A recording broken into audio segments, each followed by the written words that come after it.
Whoa, come on, yeah. Ooh, yeah. Well, I tried to tell you so. Yes, I did. But I guess you didn't know. As the saddest story goes, baby, now I got the flow. Cause you knew it from the start. Baby, when you broke my heart, that I had to come again and show you what I'm worth. You lied to me. All those times I said that I love you, you lied to me. Yes, I tried. Yes, I tried. You lied to me. Even though you know I'd die for you, you lied to me. Yes, I cried. Yes, I cried. Return of the Mac. There it is. Return of the Mac. Come on, return of the Mac. Oh my God, you knew that I'd be back.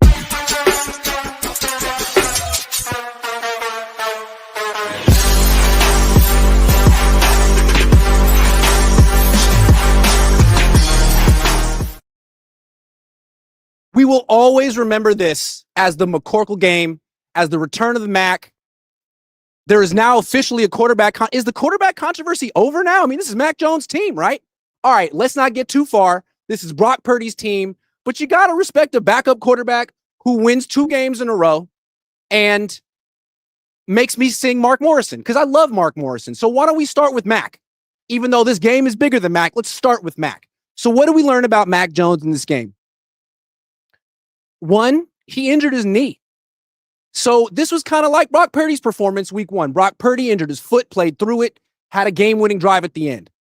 Mac Jones did the same thing, hurt his knee, stuck in the game, threw a pick, almost lost the game, just like Brock Purdy did in Seattle, came back. Was he great? No. Was he good? That's a stretch. But he came through at the end. He won the freaking game, and he didn't have a running game. He didn't have much protection. He could have imploded. He could have lost the game, but he didn't. And I think it's impressive that he played through the knee injury. I think it's impressive that he didn't really have much around him. I mean, even week 1, Brock Purdy had Kittle for a quarter and a half who scored a touchdown, and he had Jawan Jennings. Mac had freaking Kendrick Bourne and Ricky Pearsall and Christian McCaffrey. Didn't have a whole lot to work with. Kyle wasn't exactly in his bag. And yet Mac found a way. Here's what I liked about Mac Jones' performance. I feel like Kyle Shanahan didn't have his best game. He just called a bajillion plays for Christian McCaffrey and a few for Ricky Pearsall. But in the fourth quarter, in that 2-minute drill, I feel like Kyle couldn't be so controlling. Sorry, Kyle. He kind of had to let Mac Jones do more, make more decisions. They're not huddling. They're going, hurry up. And that's when Mac Jones played his best. All of a sudden, every single play wasn't to Christian McCaffrey or Ricky Pearsall. He threw the ball to Kendrick Bourne multiple times. He threw the ball to Jake Tonjes multiple times.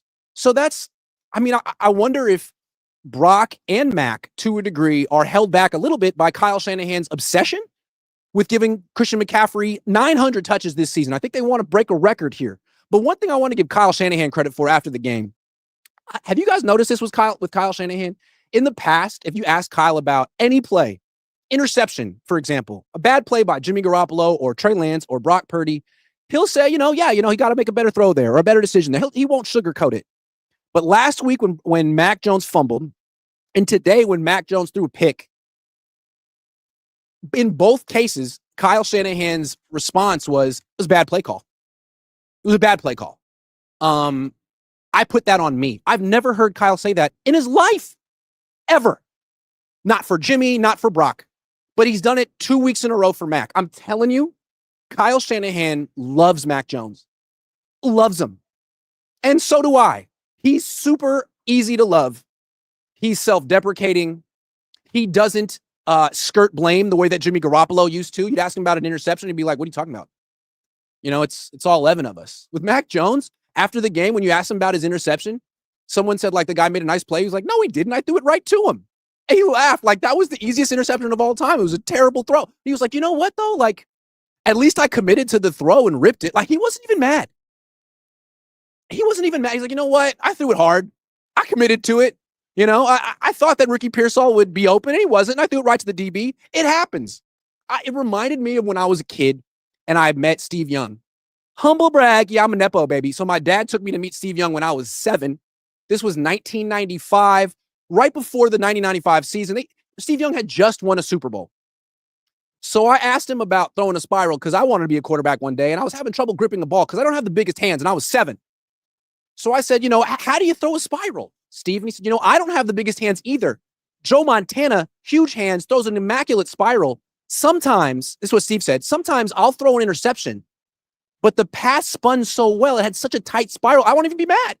I'll go back to the sideline pretty happy with the throw. And that was sort of Mac Jones' affect after the game. How do you not like that guy? And I'm not saying he's better than Brock Purdy, because he's not. Like, I think we've seen in today's NFL, you pretty much have to be mobile. All the good quarterbacks are mobile. It's hard to get by if you're not mobile. And Mac isn't as mobile as Brock. He's just not. But that mobility didn't get him into a ton of trouble today. He didn't get sacked a ton of times. It seems like Brock Purdy's mobility gets him out of trouble and gets him into trouble almost equally. Whereas Mac Jones, he doesn't have any of that stuff. He's just executing from the pocket most of the time. Obviously, you'll take the mobile quarterback. But I appreciate that Mac Jones doesn't try to do too much. He gets the ball out of his hands, and he can rip it. Like, he really does have a strong arm. He has a stronger arm than Kyler. He outplayed Kyler in this game. He did. He's not just a backup quarterback. He's not just a system quarterback, although he is those things. I thought he was the best quarterback on the field today. And if Brock Purdy isn't 100% healthy next week, if there's a 1% chance that he could play and make his turf toe worse and miss a month, throw Mac Jones out there again. I think one of the nice things about having Mac Jones is the Niners can be as cautious as they need to be, as they want to be, with Brock Purdy, because there's absolutely no rush to throw him back out there. They're 3-0. Mac Jones has never lost a start with the 40. Not one time. Now he's 2-0.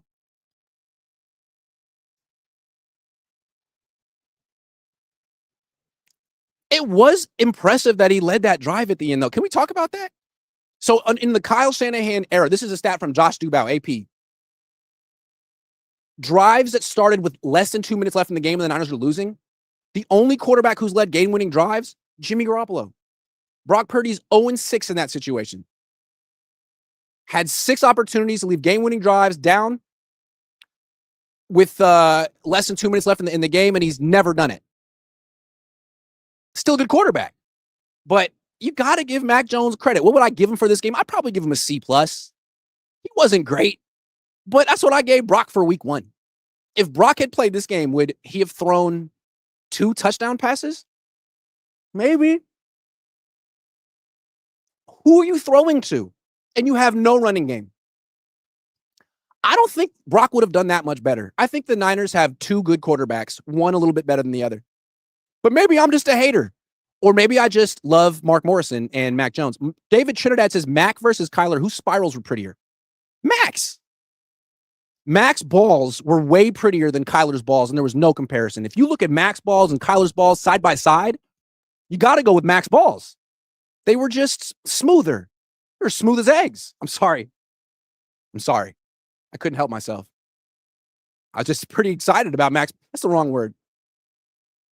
Pause was the right word. Okay. Nick Bosa's knee. So Nick Bosa left this game early with a knee injury. And I think first of all, he was walking around. So that seems like it's okay, right? But when he was walking on the sideline to the tent, he did a big thumbs down. I don't know who he was. Maybe he was looking at his family. But that was disconcerting. And then they ruled him out immediately. And then after the game, apparently his parents went down to check on him, which is scary. And then Kyle Shanahan said that they haven't ruled out an ACL injury. Haven't ruled out an ACL injury. Sometimes they can rule it out right on the sideline just with a little check from the doctor. They need to see an MRI. So there's a real chance that he either partially tore his ACL or something. And if it's not his ACL, it could be something else. But they're really, really nervous. So he's done it before. He's torn both his ACLs. He tore one in his second year and one in high school. So both of them are surgically repaired, reconstructed. And now, I guess we'll have to wait and see what happens, but scary. If a guy is potentially going to suffer his third ACL injury or his second to whatever leg it was, now you start to wonder, what's he going to be when he comes back? What kind of toll is this going to take on his body? Neither ACL injury in the past really took a toll. He always came back stronger. And he was looking like he was going to have a great year this year. So that's the bad news. I'd be surprised based on how quickly they ruled him out and how they were talking about him after. I'd be surprised if he was playing next week. And I wouldn't be surprised if he were to miss 4 games or more. If he were to go on IR and maybe return or maybe not. We'll see. But I'd like to know. I guess we're going to find out tomorrow on the conference call about Nick Bosa. The good news about this is that the Niners defense didn't miss him in this game. It will miss him in the future if he misses time, but the Niners defense was really good with him and without him in this game. They could stop the run with him and without him in this game. They could pressure the quarterback with him and without him in this game. I can't remember the last time you could say that. He's not the best player on this defense, even when healthy. I think it's pretty clear that Fred Warner is the best player on this defense and maybe the best defensive player in football. He's always out there. He always makes an impact. He's a future first ballot Hall of Famer, Fred Warner. He'd be a Hall of Famer if he retired today, not Nick Bosa. So I'm not trying to kick a guy when he's down. Great player, but you wonder what his future is going to look like. He's had injury issues in the past. His brother's had injury issues throughout his career. Unfortunate and a little scary. John Mathis says, so is Mac and Brock giving Steve and Joe? I'm just saying, Compton in the building. Love you, Grant. I wouldn't compare either of them to Steve and Joe just yet. Baby Radiant says, Mykel Williams is a beast. That's who I want to talk about next. Novin says, O-line still bad. Red zone issues still bad. Cardinals receivers are trash, though. Marvin Harrison Jr. is a bust. Our defense is better than our offense. I think people should call Marvin Harrison Jr. Marvin Smith until he proves that he's good. He doesn't deserve that moniker. Railgar says, what's up with the safety score on us, but not them? I don't know. I thought, to me, it looked like the holding penalty happened outside the end zone, not in it, but I don't really care. Let's talk about Mykel Williams' impact on this game. As I mentioned, Nick Bosa went out, and then the defense didn't miss a beat without him. In the past, if Bosa went out, the defense fell apart. You got to give Robert Saleh credit, but I think you really got to give Mykel Williams credit. Mykel Williams might be the second best player on this defense right now after Fred Warner. No disrespect to Diamador Lenore. He's in the conversation as well. But Mykel Williams is playing like prime Eric Armstead, but better. He's smaller than Eric Armstead, but just as immovable. This guy is 6'5", 270 pounds, 21 years old, and no one can move him. And what's more valuable? A one-trick pony who's just a pass rusher and kind of a selfish pass rusher in the sense that he will routinely rush past the quarterback and open up scramble lanes and really isn't an asset against the run, or someone who doesn't necessarily get a lot of sacks or any, but is the best run defender on the line. You can't run at him. In today's NFL, I think this guy might be more important because all these teams have dual threat quarterbacks and all these defenses do too high safeties and they don't want you to pass down the field and teams don't want to pass that much. So you got to stop the run. This guy can stop the run at D end, at D tackle. I think a big reason the Niners run defense fell off last year is because they didn't have Eric Armstead. Eric Armstead made the Niners linebackers look great. And now Mykel Williams is making D Winters look great. He's helping Fred Warner as well. He was absolutely the right draft pick. And it's so refreshing to see a top 15 pick on the D line who embraces blue collar run defense. It's not glamorous. You're not going to show up in the stat sheet. It's not going to get you a lot of money, but it'll win games. Your teammates will appreciate you. Your coaches will appreciate you. It was a very smart pick. And I think part of the reason it was such a good pick is that in there, Robert Saleh had Bryce Huff up his sleeve. Bryce Huff is a damn good player. He didn't work out for the Eagles. He was a bad scheme fit for them, but he's a great scheme fit for the Niners. And he's a hell of a player. So if Bosa has to miss a game or a month or the season, well, they still have Bryce Huff and Mykel Williams. And as you could see today, the Cardinals could not run the ball. Could not run it. Mykel Williams is making a bigger impact than I thought he would. And he's still not much of a pass rusher, but you know what? I like the way he rushes the quarterback because he pushes the pocket, he forces the quarterback to reset his feet, and that's so much right there. That gives Bryce Huff an opportunity to make the sack. And that's what you want. Bryce Huff can't get an opportunity to get sacks if the run defense sucks. If the quarterback can step up in the pocket, then he can't do anything. But you know why? You know what he can't do? Step up with Mykel in there. What a pick. What an addition to the team. You got to love it. All right, let's talk Christian McCaffrey. My main takeaway from this game, had they lost, would be, look, most people are going to blame Mac Jones because he threw that pick.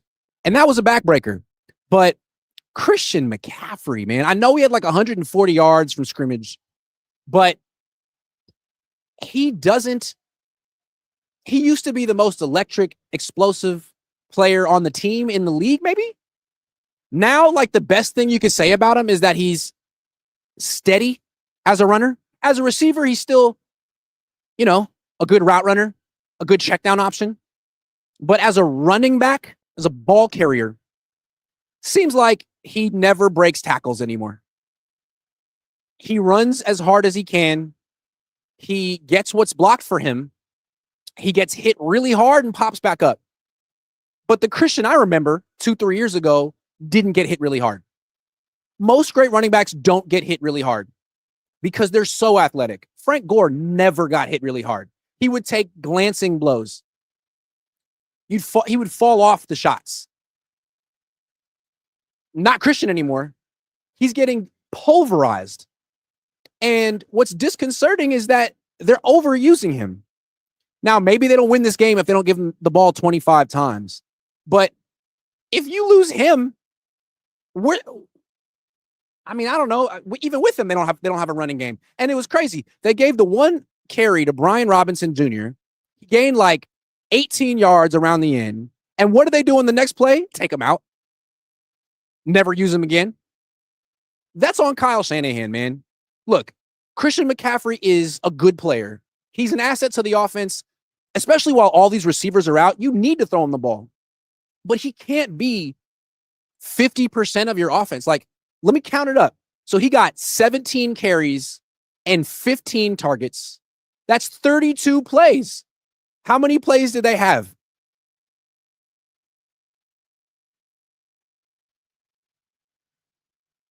$62. So 32 of 62 offensive plays went to Christian. You can't do that.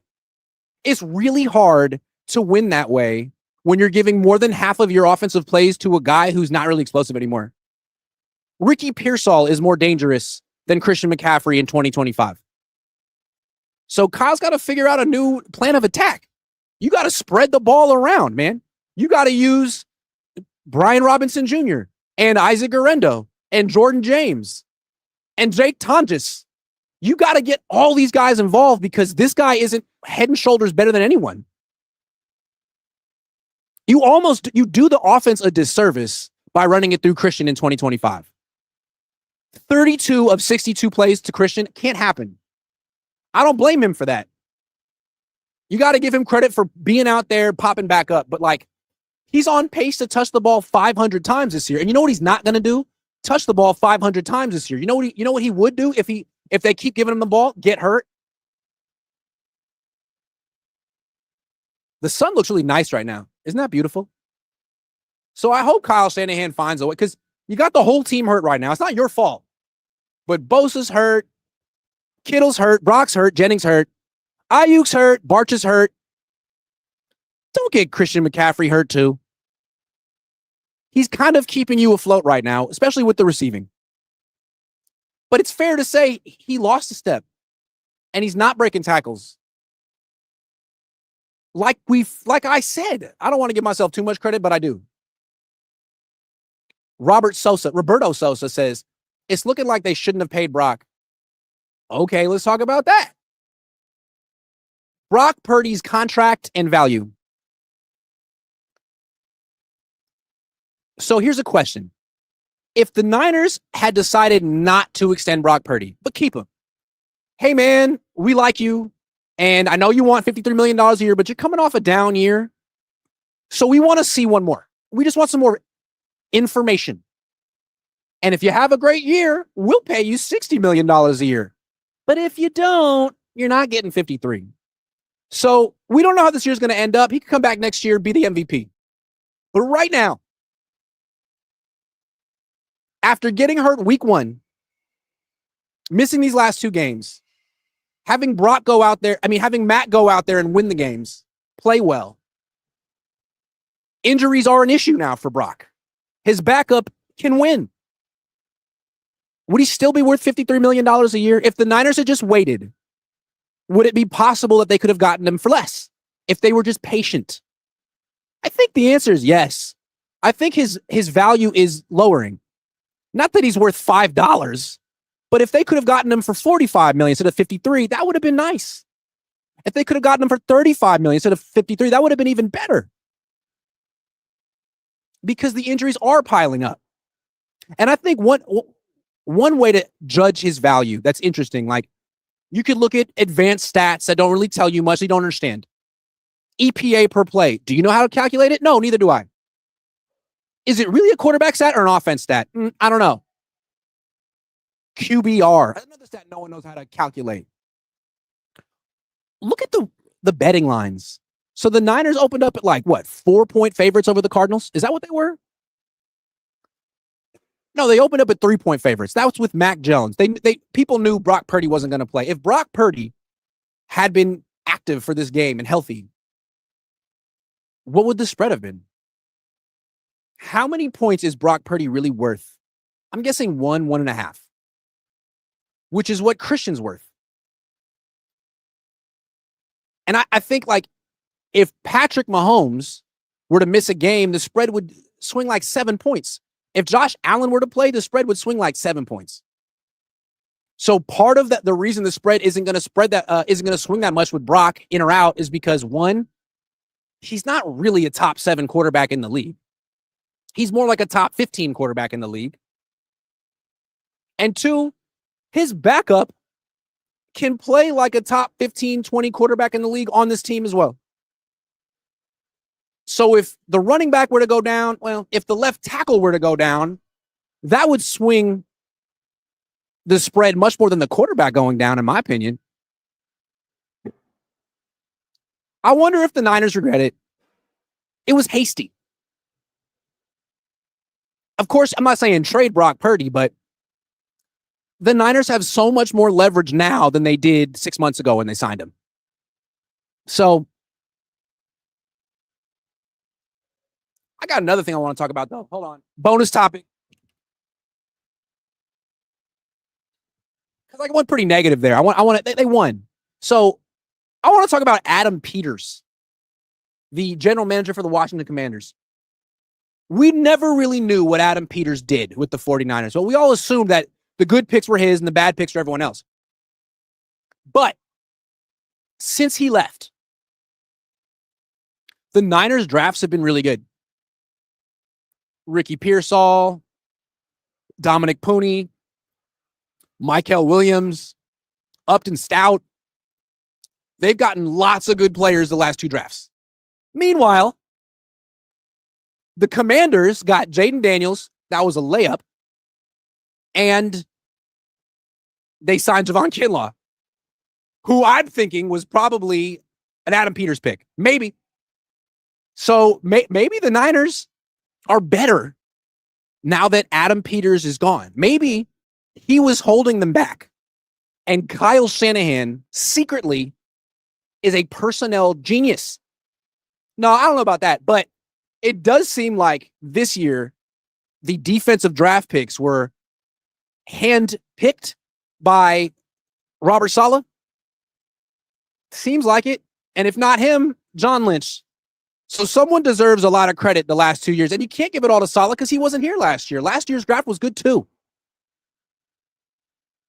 Ricky Pearsall was a Kyle Shanahan pick, and you know what? Hell of a pick. Renardo Green, we'll see. Dominic Pooney almost blew the game today.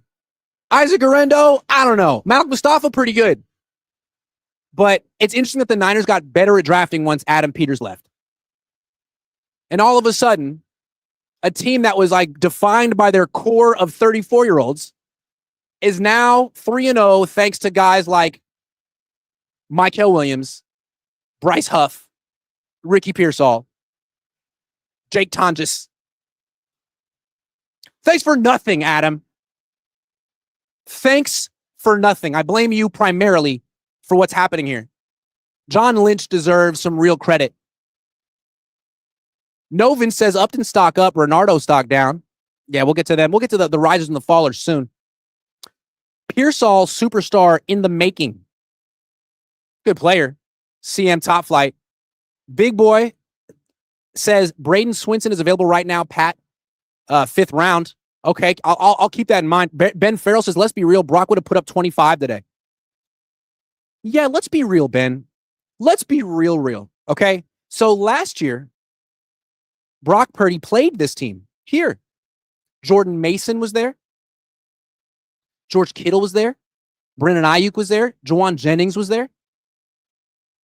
McCaffrey and Pearsall were not. What Brock did was throw 1 touchdown and 2 picks. His final pick came on the final drive of the game, down 1 point. Got the ball about 140 left. All he had to do was drive down the field and get a field goal like Mac Jones. But you know what he did? He threw a pick. So no, I don't know that the Niners would have scored 23. A big reason they could move down the field last year with Brock was Jordan Mason and George Kittle and Brandon Ayuk and Jawan Jennings. You take all those guys away and put Brock in here, is he really going to play better? He'd play differently. He might have thrown the pick in the 3rd quarter instead of the 4th quarter, but you know what he wouldn't have done? Probably that touchdown drive at the end, or that field goal drive at the end. So I don't know about that one, Ben. I don't know how real we're being right now. But you know what? It's not Return of the Mac. Oh, hold on. Return of the Mac. Return of the Mac. I had the lyrics up because I didn't memorize the song. Okay. Let's do NFL picks for tomorrow. Baltimore, Detroit. Okay. Derrick Henry. On the fantasy team, can I trust you? 86.5 rushing yards for Derrick Henry. I don't love it. I don't love it. Against the Lions, I'm going to give it to him, though. I'm going to give it to him. Lamar Jackson. Longest run, 16.5 yards. Let's give him more. Let's say more. Now I want to be a hater. Jared Goff. 260 less. Sorry, Jared. Who else? Sam Laporta, Dave Montgomery, Jameson Williams. What do you got? Receiving targets, 5.5. Are you kidding me? No, absolutely not. 5.5. Get out of here. Jahmyr Gibbs.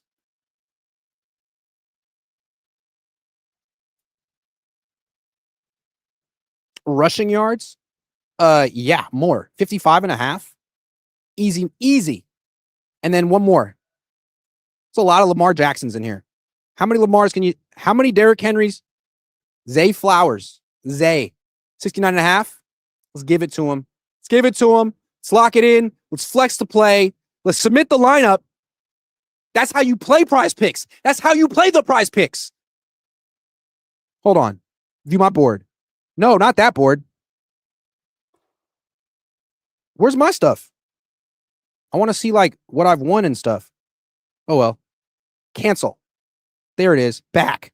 Yes. My lineups. Have I won recently? No.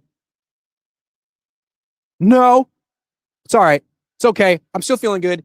Download the app yourself. PrizePicks. Use promo code COHN on the screen and play $5 and get Don't look at my phone and get $50 instantly in lineups. That's promo code COHN. I got to stop showing people my phone.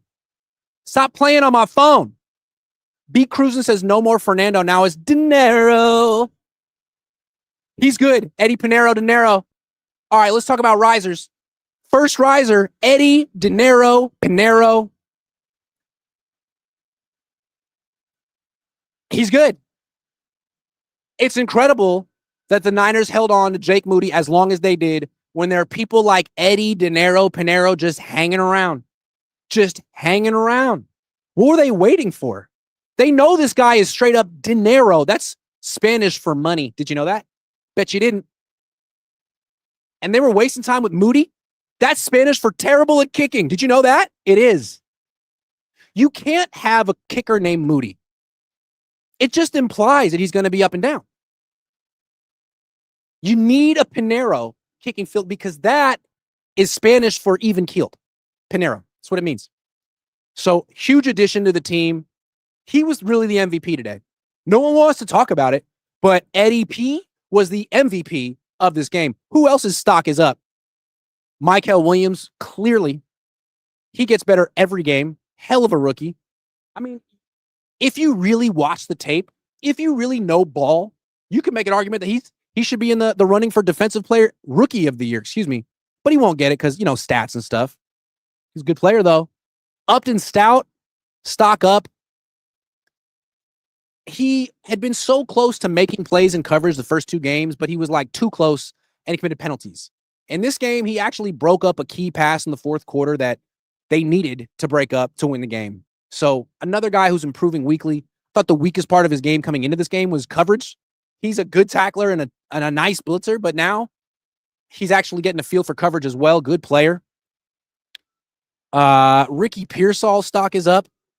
I mean, you could argue that they need to be targeting him more than they are. They're getting the ball down the field. How about short and on the gadget stuff too? How about an end around? How about a screen? I mean, as much as you're giving the ball to Christian McCaffrey, I'd be more interested in giving the ball to Ricky. You know why? Because he's fast. Because he's explosive. Explosive is good. Christian isn't anymore. He's steady. Ricky is a lot more than steady. He's a good player. Kendrick Bourne, stock up. Of all the washed old wide receivers the Niners signed this offseason, he's the least washed. He stepped up on the last drive. He was looking like Juwan Jennings in that last drive, making plays like Juwan. He's much better than Marquez Valdez-Scantling, who does nothing. So that's huge. Who else we got? Help me out. Mac Jones, stock up. Two starts, 2 wins. Wasn't pretty. But he didn't lose. D. Winters, good in coverage. Had to cover Trey McBride. That's not easy. We got Eddie Pinero. Brian Robinson had a nice run. Maybe they'll go back to him at some point.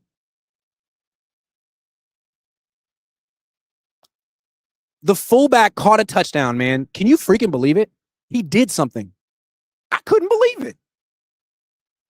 Usually he's like all pro window dressing. But today they gave him the ball. It was incredible, man. I thought he earned it, Up and comer like him. Give him a ball. Give him a touch. It's nice to get him involved. Just so he feel like he contributed something other than going in motion.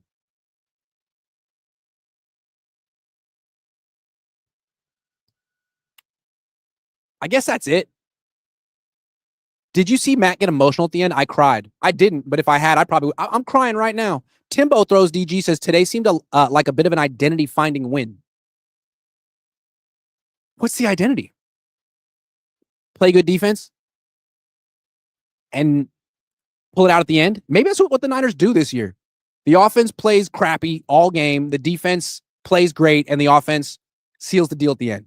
Could be. They've done it 3 weeks in a row. Gated says Mac reminds me of Drew Bledsoe without the arm. Quick like a sloth. I think he's got the arm. He reminds me a lot of Drew Bledsoe. I agree. And Drew Bledsoe had a long, fruitful career and went to a Super Bowl and lost. I think Mac Jones could lose a Super Bowl too. Gated says, oh no, Kings Love Media says, you've been so anti-Brock since Trey Lance failed. What? What?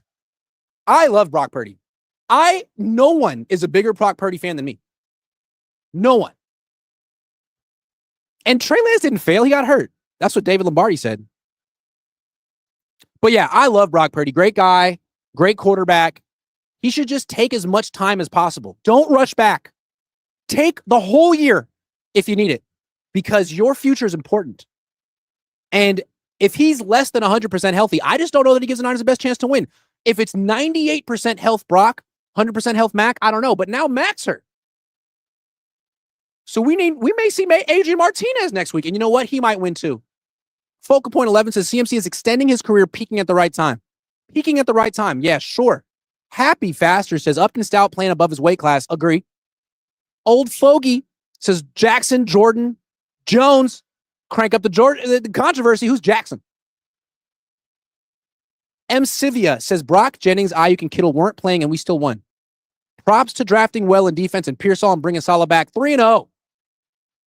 Mason says Greenlaw might miss this whole season. Of all the things I was wrong about this year, and I've been wrong about a lot of stuff, it was the Greenlaw stuff. The Niners were absolutely right. Now, they did try to sign him at the last minute, so they were wrong too. But they didn't sign him. You get credit for not signing someone. And that was a big non-signing. The biggest non-signing they've ever had. Nassim says, with this 3-0 start despite injuries, I see the Niners ending with the 12 wins at least. What do you think? We're only going to get healthier from here. All right, let's do that.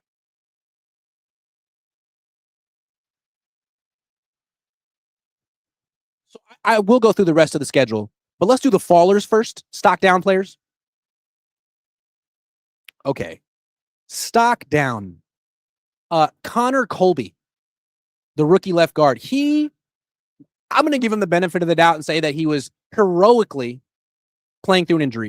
He pulled his groin in practice. Niners players do that all the time. Practice injuries. So he was probably not 100% healthy, and he went out there and gutted it out like a true American and found a way. But you know what? He was so bad. He was so bad that the Niners couldn't really run the ball to the left. If you know, most of their successful runs went to the right, where Dominic Pony is another faller. Stock down. He must be hurt as well, because with the game on the line, he got beat instantly by 39-year-old Calais Campbell and then tackled him or held him, from behind and cost the Niners 2 points. So he was great, Dominic Pony, for like the first 8 games last season. Since then, I don't know. The Niners have just an atrocious interior offensive line. Just a really bad left guard, center, and the right guard isn't playing well.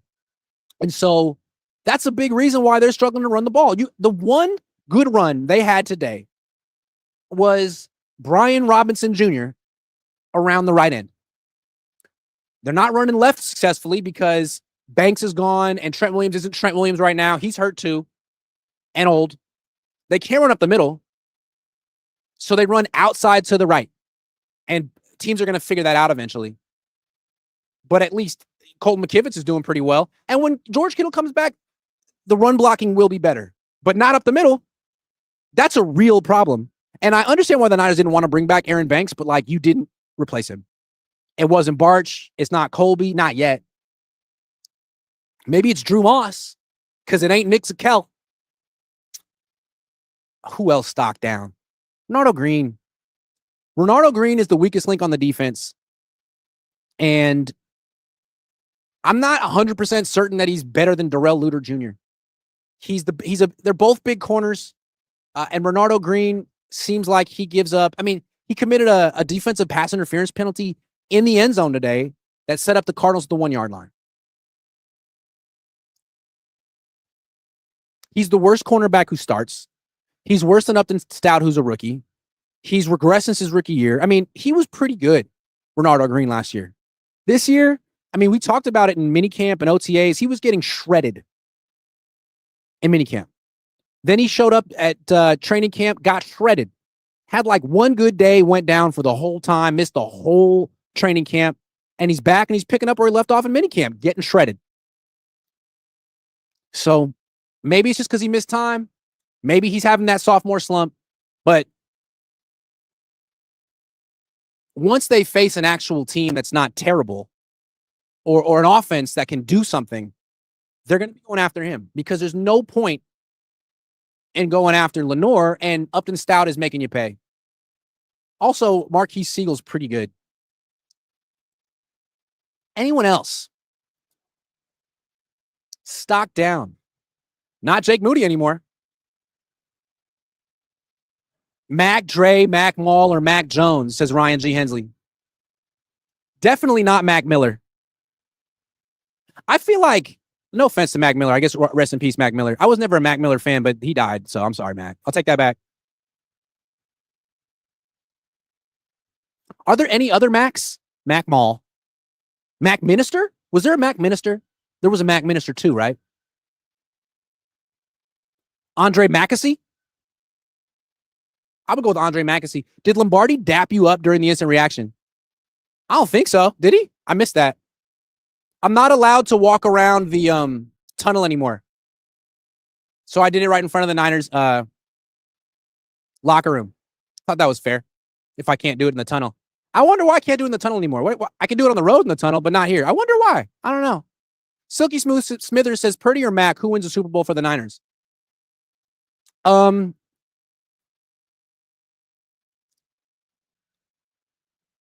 Both of them. They do it together. What Kyle's going to do is he's going to build the first ever 2-quarterback system. Both Mac and Brock on the field at the same time, throwing it back and forth to each other behind the line of scrimmage. Mac hands off to Brock, who flickers it back to Mac, who throws it down the field to Brock, who hook and ladders it to Mac. I mean, I want to see that. And I think Kyle can figure it out. Pakal L. Spaceman says the 4th and 2 shot to Ricky and the perfectly timed screen on the last drive was masterful by Kyle. Called a great game, Mac DeMarco. As ever, I've always been the biggest Kyle Shanahan supporter, and I think I'm really being validated by sticking with him through the thick and the thin. All right, let's look at the Niners' remaining games and try to figure out which ones they're going to win, given that we don't know who's going to be healthy and Nick Bosa could be out the entire year. Okay, 3-0. Next week, they have the Jacksonville Jaguars. Can you say victory? So they start 4-0. Then they go on the road to the Rams. Let's be conservative and call that a loss because the Rams look good. But it's not a for sure loss, but let's say it's a loss. 4-1. Next week against the Tampa Bay Buccaneers. Could be a loss, although they can't block freaking anyone or run the ball. But they got Mike Evans, and he's going to baptize Renardo Green. Let's give that one to the Bucs, just to be conservative, because I'm not a homer. So 4-2. Falcons, they're bums. 5-2. Texans, bums. 6-2. Giants, probably bums. 7-2. Rams, okay, we can call that a loss. 7-3. In Arizona. Arizona's not good. 8-3. Carolina, 9-3. Cleveland, their defense is good. Maybe that's a loss. Maybe if it's raining. 9-4. Tennessee, 10-4. Indianapolis, that's a good team. Let's say Indianapolis wins it. 10-5. Freaking Bears, 11-5. And Seattle. So they're either going to be 12-5 or 11-6. That's what it looks like to me. Could be, even if Bosa misses time. This looks like a team. I had him at 10-7. Now I'm thinking 11-6, 12-5. I mean, if Mac Jones keeps starting, they could be 16-1 because he's never lost a start ever with the 49ers. Let's get some Mac Jones true facts. Mac Jones. What do we know about Mac? So we had a game-winning drive today. How many of those does he have in his career? I want to know. 4. 4 game-winning drives and 4 fourth-quarter comebacks. What about Brock? Brock Purdy. He has 3. 3 game-winning drives and 3 fourth-quarter comebacks. I think the perfect quarterback for Kyle Shanahan is a guy who's good in the fourth quarter. Because you know who isn't? Kyle. And the thing about Brock is he's great in the first half. And he usually, a lot of times he will blow you out and win the game mid-third quarter. But if he doesn't, man, he better have Tariq Woolen on the field if he's going to lead a comeback. He better have Tariq freaking Woolen out there.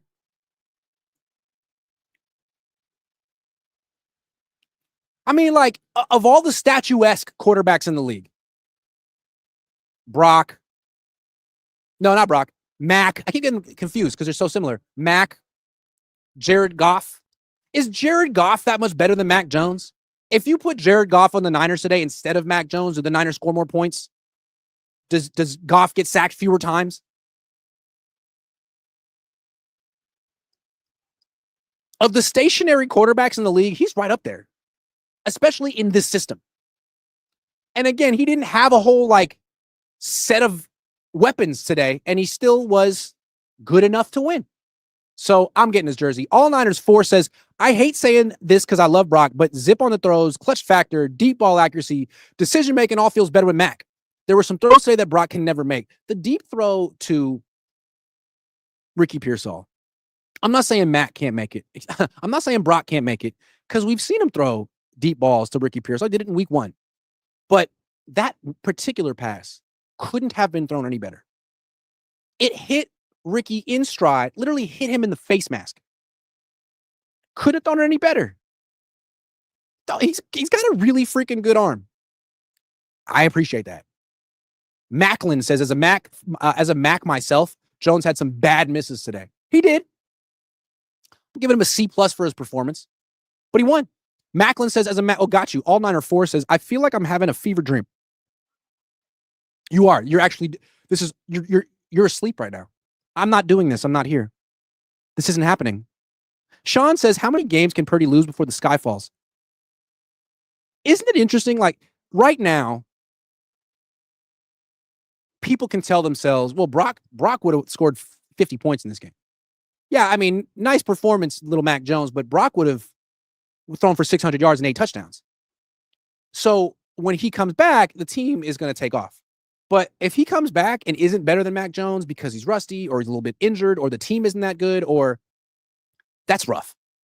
So I don't know. He needs to like make sure he's ready when he comes back because he can't afford to be any worse than Mac Jones. He can't come back next week, rush back, and lose to the Jaguars because people might wonder if Mac would win that game. So Brock got to be real smart here. Imagine Mykel in a year or two. Hold on. I just did it. I just imagined Mykel in a year or two. It was, let me tell you something. I have really good news. My imagination indicates that Mykel's going to be a great player in a year or two based off my imagination. Hold on. Oh, yeah. That was nice. That was enjoyable. I wish you guys could see what I'm seeing in my head, but you can't. But if you could, whew, you'd be smiling like me. Yeah. All right. Well, I mean, that's what I got. Stay tuned for my grades. I'm gonna write those up. See why I gave Mac Jones a C+. I'm hard on my guy. Just because I'm a Mac Jones fan doesn't mean I can't call it straight. That's a C+ performance, Mac. You're better than that, Mac. You're pretty clutch, though. Okay. Thank you for all the super chats and for watching me. I got 5,600 people watching. You guys all have the best taste. You could have watched anyone tonight, but you watched me. It means a lot. Stay tuned for the grades. I'll be back tomorrow with Ryan G. Hensley and Larry Kruger. And we'll find out about Nick Bosa. Fingers crossed. Take care.